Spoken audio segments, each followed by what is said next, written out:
Time now for another check on your morning forecast, Henry. Well, Emma Grace, at least we're starting off our Friday morning on the quiet side, but it's going to be one of those days that you have to be weather aware before you head out the door. Always a good idea to check on the radar. Have the WTAP First Alert Weather app downloaded to your phone so you're able to do that.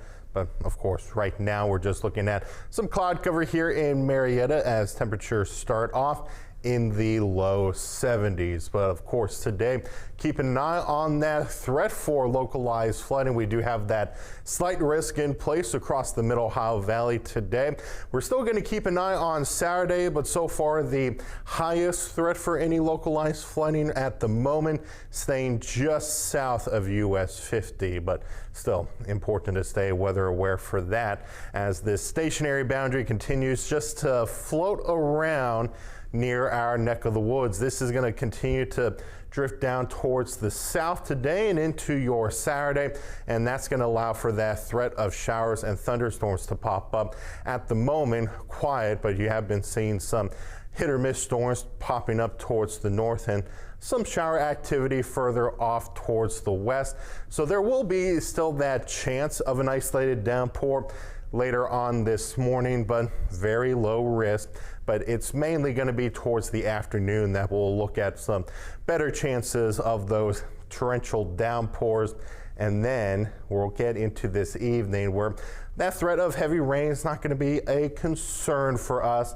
And then once we get into Saturday afternoon, we'll deal with one more round of those hit or miss showers and thunderstorms with that threat for locally heavy rain. So there will still be that threat for flooding. And overall, it is just going to vary depending where those storms set up. So if you do run into a torrential downpour, you could see rain rates of around 1 to 2 inches per hour. That's why we have that flooding threat. So some people may not really pick up that much rain, while others may pick up around 1 to 2 inches of rain, but there will be some dry weather on the way for next week. Now, in terms of temperatures, that rain and cloud cover going to help to keep us stable overall at most, hitting those low 80s, and into tonight down to the upper 60s. Looking at your Saturday, besides that chance of rain, temperatures in those low 80s still, but we do have that warm up on the way for next week. Sunday, 84 to 85 by Monday, upper 80s into Tuesday, then by Wednesday, we are up to the low 90s. Emma Grace.